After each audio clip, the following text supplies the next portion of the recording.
This is our long-term review of the woman's specialized Power Mimic saddle. Hey guys, so it's my second day riding with the Specialized Power Mimic Expert saddle, and just got it from my LBS last week and was so stoked to try it this weekend.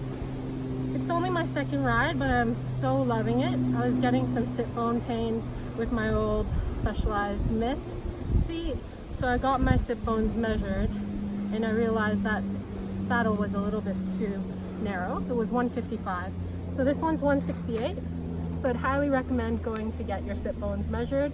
They had a full digital measuring scale where they sent it to their iPad and told you what seat you'd be recommended and what width. So far I'm loving it. It's definitely a lot shorter than my old saddle. It's only 140 mil long and 168 mil wide. I was thinking, oh, it might be hard on those steep climbs, but so far so good. Just got up a pretty hard, loose climb at Manly Dam. So I'll keep you guys updated. So it's been about 3 months of riding my Specialized Power Expert Mimic, and I'm loving it. My sit bone pain has totally disappeared, and I'm sure it's a combination of the right fit, but also this saddle.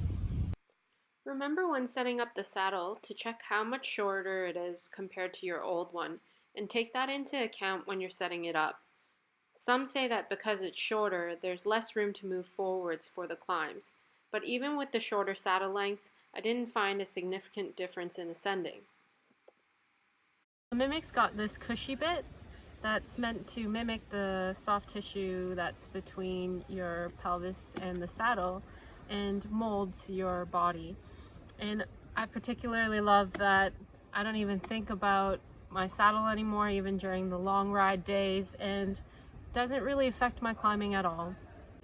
So there's 4 versions of the Woman's Power Mimic.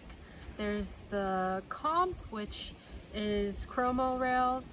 There's this one, the Power Expert, with the hollow titanium rails. Then you've got the Pro, which has got still hollow titanium rails, but the carbon shell underneath. And finally the S-Works Pro, which is full carbon rails and shell. The price between the Comp to the S-Works varies quite a bit, with minimal weight difference. So for the mountain bikers, I'd stick with the Comp or Expert model just to not feel as terrible if you've smashed onto it. I've seen this saddle reviewed a lot for road cyclists, but I reckon it's quite versatile and spanning the world of mountain bikers as well. And shell. So interestingly, people think that just because you've got a more cushy seat or it's spongy feeling or thicker, they think, oh, it's definitely more comfortable during the ride. But actually your fit matters a lot more, so you should get measured and make sure that the width of your saddle matches your sit bones so that you get the most comfortable ride. And right now there's 3 different sizes of the Power. There's the 143 mil, 155, and the 168. I'll definitely be sticking with the Mimic. I am done with the Myth. It was just too narrow and too long for my liking, and just even though it's worked for me, it might not work for you, but give it a try. Make sure you go get measured so that you have the right fitting saddle, and give it at least 3 or 4 rides before you make your decision, because it might take a little bit of adjusting and getting used to. The nice thing about Specialized is if you go to a dealer within the first month, if you don't really like it and you're not really sure this is the saddle for you, they allow you to go in exchange for a different Specialized saddle. And Dave's even just bought a Power men's saddle and he's loving it.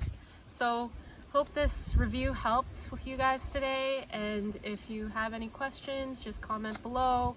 Keep crusading. Pedals out.